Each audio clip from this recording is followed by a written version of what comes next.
नमस्कार, आप देख रहे हैं एनबी न्यूज। मैं आपके साथ रवि राजपूत। हमारे खास कार्यक्रम स्वर्णिम मध्य प्रदेश छत्तीसगढ़ में आप सभी का स्वागत है। छत्तीसगढ़ के मुख्यमंत्री भूपेश बघेल दिल्ली एयरपोर्ट पर पत्रकारों से रूबरू हुए, जहां सीएम ने बीजेपी पर तंज कसते हुए कहा हार्दिक पटेल भी बीजेपी में मजबूरी में शामिल हुए हैं। वहीं सीएम ने उदाहरण देते हुए कहा कि बीजेपी में जाकर सब फेयर एंड लवली जैसे पाठ साफ हो जाते हैं। साथ ही उन्होंने अग्निपथ योजना को लेकर भी सरकार पर निशाना साधा।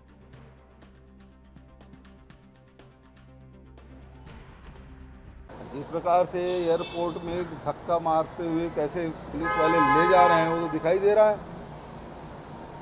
तो ये तो खरीद फरोख्त, छल बल, डर, वो सब आखिर नारायण राणे, हेमंत बिस्वा शर्मा, मुकुल राय, ये सब विपक्ष में थे तो ईडी का केस बना, आईटी का केस बना, तो बहुत बड़ा केस है। जैसे वो गए सब ठीक। अभी एक जने गए हैं हार्दिक पटेल, क्यों गए हैं सबको समझ आ रहा है। वहां जाते हैं सब पाक साफ हो जाता है, fair and lovely. Rahul ji ने कहा कि जैसे 3 काले कानून बने, राहुल जी ने कहा इसको वापस लेना होगा, और लिए माफ़ी मांग के लिए। क्या क्या नहीं किए, उनको आतंकवादी घोषित किया, तार घेर दिए, गड्ढे खोद दिए, सब कुछ किए, कील गाड़े, सब कुछ के कानून वापस लेना पड़ा। आज नौजवानों के साथ कर रहे हैं, पहले किसान के साथ, अब नौजवान के साथ। तो ये कानून भी वापस होगा, ये योजना भी वापस होगी। ये कानून बना नहीं है तो लोकसभा तो पारित, मतलब लोकसभा में चर्चा नहीं हुई है, पारित होने की दूर बात। ये योजना जो लाए हैं उसको वापस लेना होगा। तो ये देश किसानों का है, जवानों का है। लाल बहादुर शास्त्री ने नारा दिया था, जय जवान जय किसान। ये किसानों को पहले कुचले, अब ये नौजवानों को कुचलने की तैयारी। वहीं मध्य प्रदेश के मुख्यमंत्री शिवराज सिंह चौहान उज्जैन पहुंचे, जहां सबसे पहले बाबा महाकाल के दर्शन कर करीब 30 मिनट तक गर्भगृह में पूजा अर्चना की और बाबा महाकाल का आशीर्वाद लिया। इस दौरान सीएम के साथ प्रदेश अध्यक्ष विष्णुदत्त शर्मा, इंदौर महापौर प्रत्याशी पुष्पमित्र भार्गव भी मौजूद रहे। इसके बाद उज्जैन में चुनाव प्रचार अभियान का शुभारंभ किया गया। बीजेपी प्रत्याशी की जन आशीर्वाद रैली में शामिल हुए और महापौर समेत सभी पार्षद प्रत्याशियों को जिताने की अपील की गई। रैली शहर के कई मार्गों से होते हुए शहीद पार्क पर समापन की गई।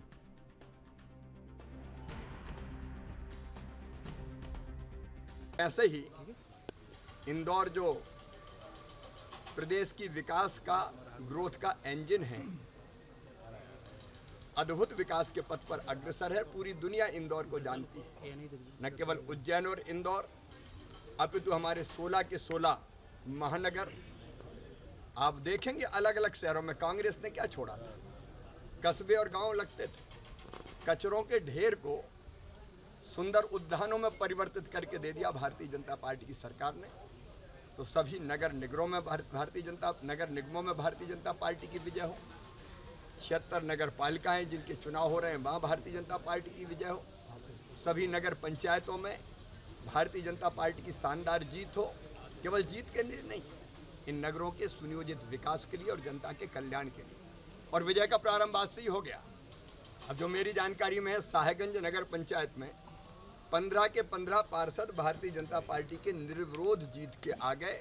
समरस नगर पंचायत से सागर जिले की हमारी नगर पंचायत सुर्खी विधानसभा क्षेत्र की एक निर्विरोध आ गई थी। दूसरा का समाचार आने वाला था। कई जगह भारतीय जनता पार्टी के पार्षद निर्विरोध जीते हैं। 642 पंचायतों में, निर्विरोध पंचायतों में सरपंच और पंच चुने गए हैं।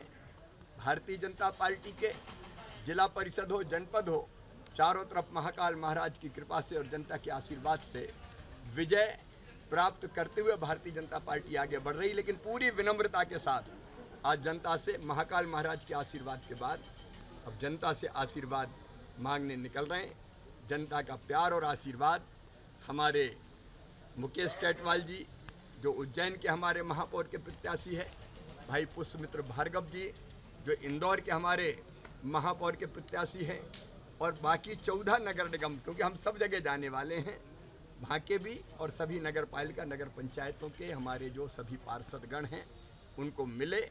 और मुझे पूरा विश्वास है महाकाल महाराज के आशीर्वाद से, जनता की कृपा से हम लोग शानदार सफलता और भारी विजय पर हमारे नगरों के विकास की गति में कोई अंतर ना आए। कांग्रेस तो केवल चौपट करती है, बर्बाद करती है, तबाह करती है। हमारे नगर निगम, नगर पालिका, नगर पंचायत तबाह ना हो, प्रगति और विकास के पथ पर आगे बढ़ते रहे। इसलिए आशीर्वाद दें महाकाल महाराज और जनता से भी। महाराष्ट्र सरकार पर आए सियासी संकट के बीच कांग्रेस ने कमलनाथ को पर्यवेक्षक बनाया है। इस पर मध्य प्रदेश के सीएम शिवराज सिंह चौहान ने तंज कसा है। उन्होंने कहा कि जो मध्य प्रदेश में अपनी सरकार नहीं बचा पाए, क्या वह महाराष्ट्र में सरकार बचा पाएंगे। बता दें कि महाराष्ट्र में शिवसेना विधायक और मंत्री एकनाथ शिंदे बागी हो गए हैं। उनके साथ तकरीबन 34 विधायक हैं जो अपनी ही सरकार से नाराज होकर गुवाहाटी चले गए हैं।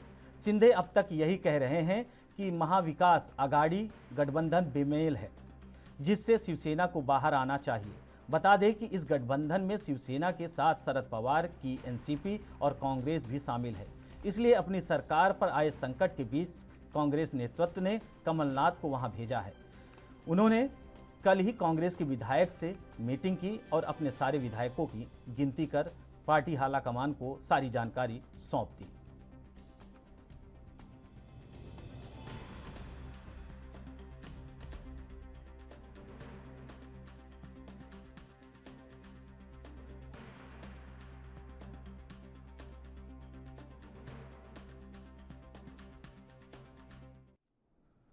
वहीं विश्व प्रसिद्ध ज्योतिर्लिंग बाबा महाकाल के मंदिर में प्रदेश और नगर में उत्तम वर्षा के लिए पंचदिवसीय महारुद्राभिषेक का आयोजन किया गया। आज पहले दिन जिला कलेक्टर आशीष सिंह अपनी पत्नी के साथ शामिल हुए। बता दें कि प्रदेश और नगर में उत्तम वर्षा के लिए बाबा महाकाल का आज से यानी 23 जून से महारुद्राभिषेक शुरू हो गया है। ये क्रम आगामी 4 दिन तक चलना है। उज्जैन कलेक्टर आशीष सिंह ने बताया कि 5 दिवसीय अनुष्ठान मंदिर के 16 पुजारी, 22 पुरोहित समेत 55 पंडित के द्वारा नदी हाल में मां रुद्राभिषेक का पाठ किया जाएगा। प्रतिदिन 11 बजे से दोपहर 3 बजे तक पाठ होगा। महारुद्राभिषेक की पूर्णाहुति 27 जून को भावनात्मक अनुष्ठान के साथ किया जाएगा। यह महारुद्र के पाठ यहाँ पर प्रारंभ हुए हैं महाकाल मंदिर में और मेरे द्वारा सपरिवार और महाकाल मंदिर प्रबंध समिति के सदस्य प्रशासक के द्वारा पूजा की शुरुआत करी गई है। और न केवल अच्छी वर्षा के लिए बल्कि विश्व कल्याण की भावना के लिए इस पूजन अनुष्ठान को किया जा रहा है और बाबा महाकाल की कृपा से निश्चित रूप से उद्देश्य की पूर्ति है। कितने दिवसीय आयोजन? देखिए, ये इसमें 2 महारुद्र जो हैं वो होने हैं और सभी पुजारी यहाँ पर मिलकर आज इसको शाम तक संपन्न करेंगे। लगभग 4 बजे के आसपास तक इसको संपन्न किया जाएगा। और इसके अलावा जो पारंपरिक पूजा है वो तो यहाँ पर हुई ही है।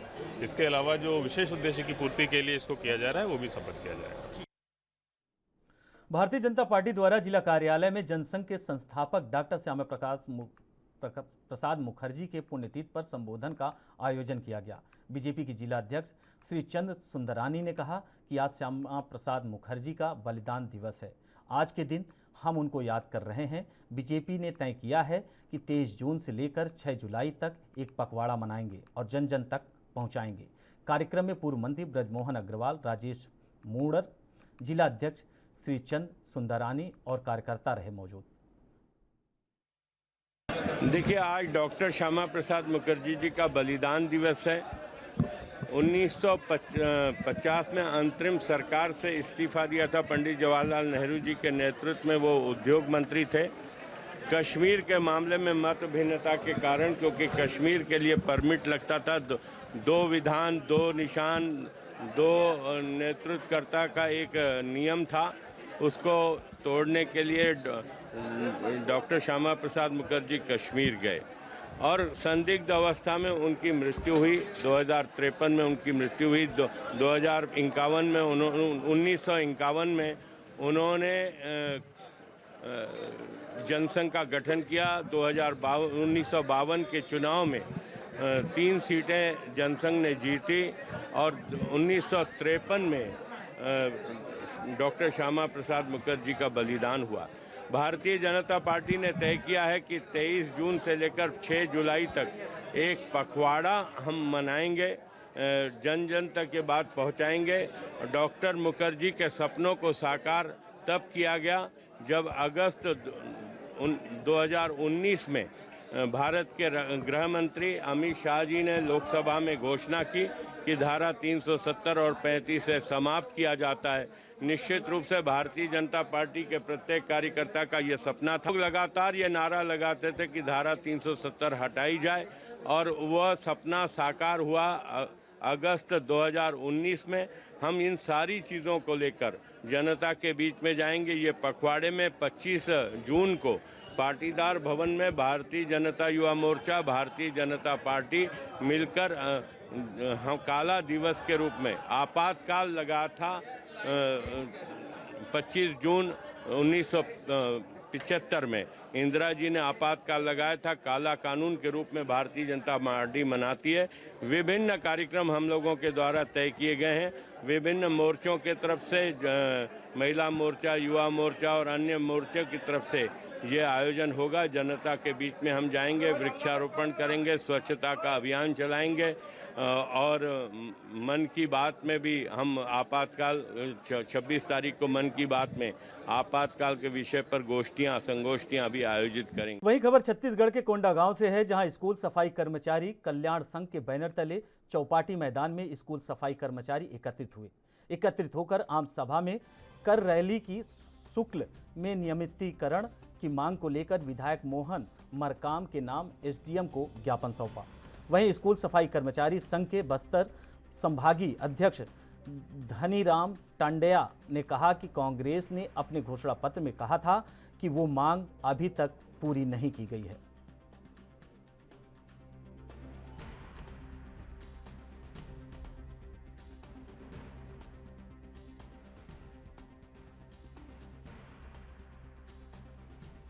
हमारा एक सूत्री मांग है, हमें अंशकालीन से पूर्णकालीन कराया जाए, क्योंकि चुनाव के पूर्व हमें कांग्रेस के घोषणा पत्र में स्पष्ट रूप से उल्लेख किया गया है कि हमारी सरकार बनती है तो 10 दिन में आपकी मांग को पूरी करेंगे।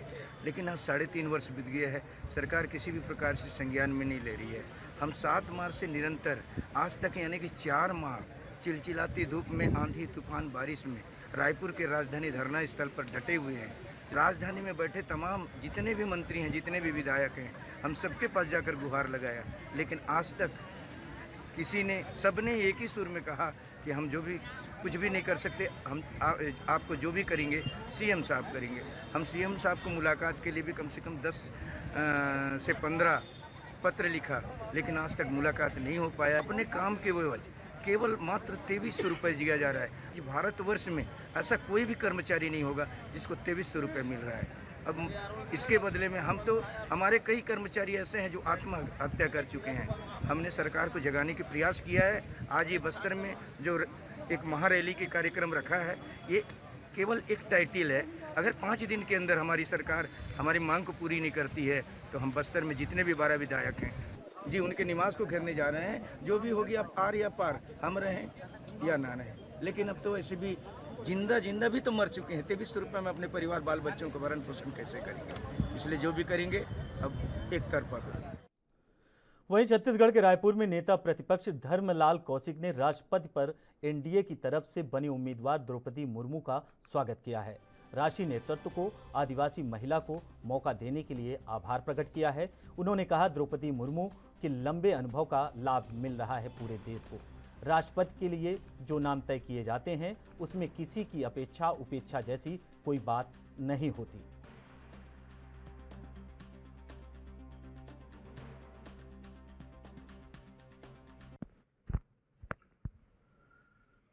राष्ट्रपति पद के लिए द्रौपदी मुर्मू जी का नाम संसदीय बोर्ड के द्वारा तय किया गया है।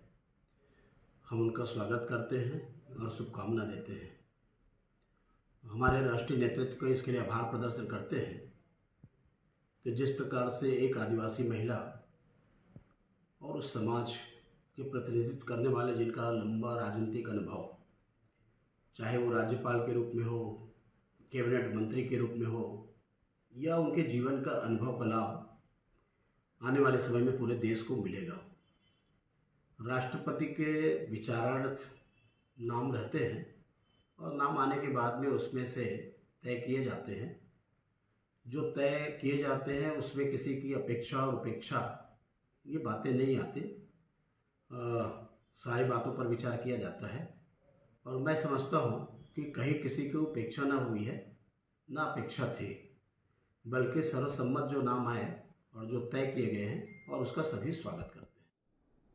मंदसौर के सीतामऊ थाना पुलिस द्वारा अवैध मादक पदार्थ डोंडा चूरा की तस्करी पर अब तक बड़ी कार्रवाई की गई है, जिसमें 10 क्विंटल डोंडा चूरा जब्त किया गया है। आपको बता दें कि पंचायत चुनाव के दौरान प्रशासन की सख्ती के चलते यह कार्रवाई की गई है। वहीं इस मामले में एक आरोपी को पुलिस ने हिरासत में लिया है। जब्त किए गए मादक पदार्थ की कीमत तकरीबन 20 लाख रुपए बताई जा रही है।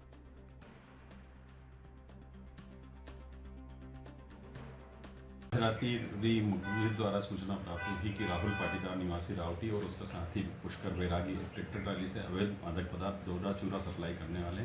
सूचना के आधार पर सुरखेड़ा के पास में हमारे द्वारा चेकिंग लगाई गई, विभिन्न पार्टियां लगाई गई। उस आधार पर 2 लोगों को हमारे द्वारा ट्रैक्टर ट्राली पर सवार लोगों को गिरफ्तार किया गया और महिपाल पाटीदार एवं अर्जुन पाटीदार उक्त लोग ट्रैक्टर ट्राली से 2 लोग राहुल पाटीदार और पुष्कर बैरागी दोनों फरार हो चुके हैं। बट यह है कि ट्रैक्टर ट्राली को चेक करने पर 10 कुंटल अवैध डोडा चूरा जब्त किया गया, जिसकी कीमत लगभग 20 लाख है।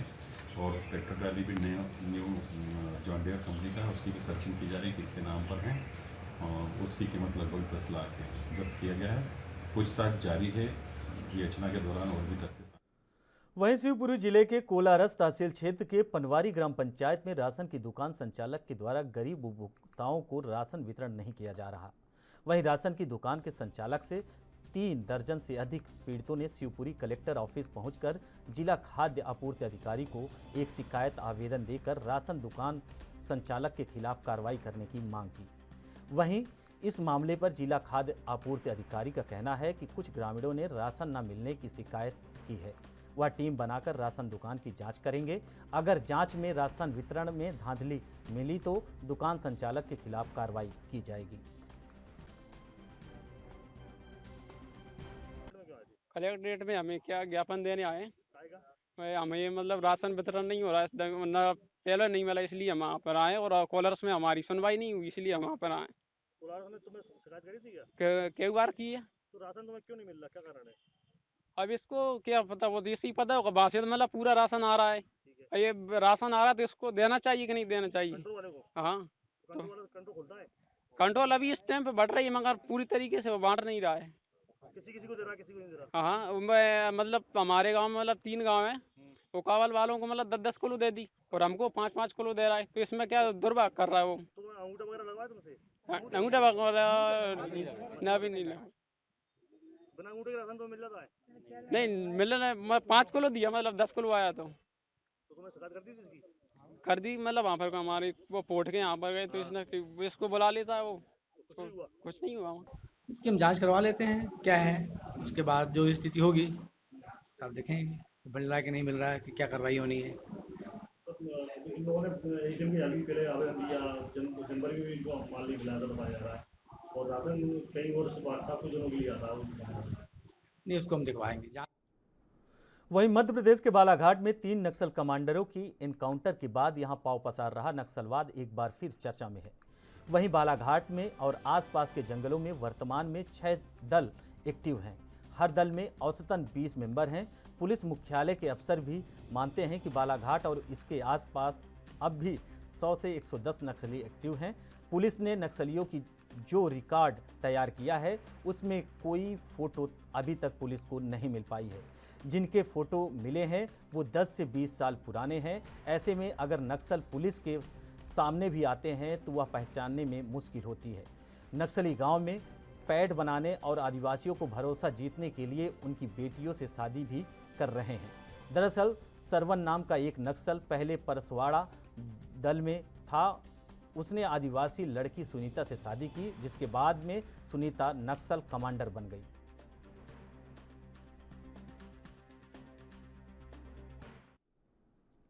फिलहाल इस बुलेटिन में इतना ही। बाकी देश दुनिया की तमाम बड़ी खबरों से जुड़ने के लिए देखते रहिए एएनबी न्यूज। नमस्कार।